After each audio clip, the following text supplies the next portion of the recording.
ఈరోజు ఉట్లూరు పంచాయతీ సీతారాంపురంలో పద్మావతి కళ్యాణ మండపానికి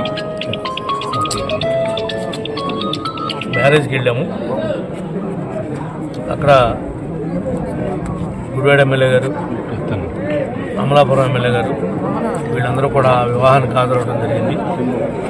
వివాహం చూసుకుని నేను బయటకు వస్తే నా కారు బయటకు వెళ్ళడానికి వీలు లేకుండా ఇక్కడ ఉన్నటువంటి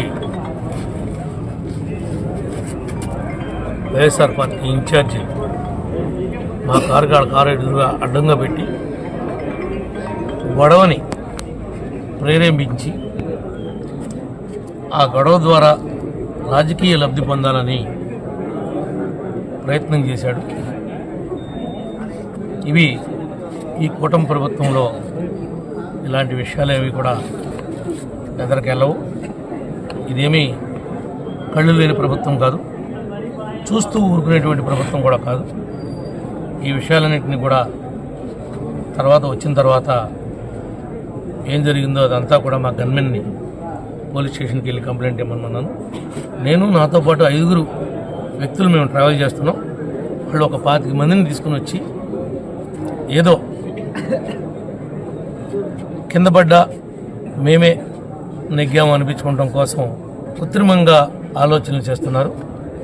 ఎవడి ఆలోచనల్ని వాడిని గోతులో పెడతాయి.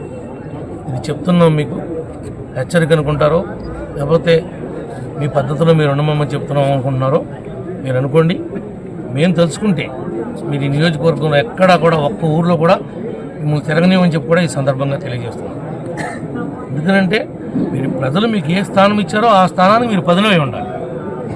ఆ స్థానాన్ని కాదనుకుని మీరేదో భయభ్రాంతులకు గురిపెట్టి ఏదో 10 కార్లు వేసుకుని ఒక కాన్వాయ్ లాగా మేమేదో ఎక్కడ ఎవరు పోయినా భయపెట్టగలమని కనుక మీరు ప్రయత్నం చేస్తే చట్టం చూస్తూ ఊరుకుండదు, ఈ ప్రభుత్వం కూడా చూస్తూ ఊరుకోదు అని చెప్పి మీకు ఈ సందర్భంగా తెలియజేస్తున్నా. అంతా కూడా పోలీసు వారికి తెలియపరిచాం, గవర్నమెంట్ దృష్టికి కూడా తీసుకుని వెళ్తాం.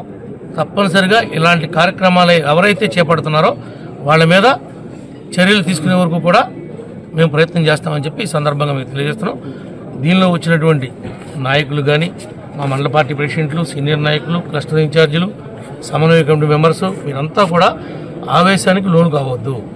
చట్టాన్ని మీరెవరూ కూడా చేతిలో తీసుకుంటానికి వీలు లేదు.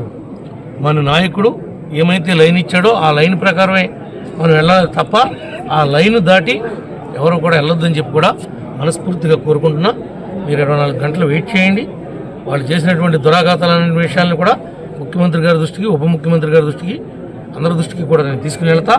తప్పనిసరిగా న్యాయం జరిగే విధంగా ప్రయత్నం చేద్దాం. మీరంతా కూడా మరి ఇంత పెద్ద టైంలో కూడా అర్ధరాత్రి ఇక్కడ వచ్చినందుకు ప్రత్యేకంగా మీ అందరికి కూడా ధన్యవాదాలు తెలియజేస్తూ మీరు కామ్గా ఉండవలసిందిగా ప్రతి ఒక్కరిని కూడా కోరుకుంటున్నాను. Thank you.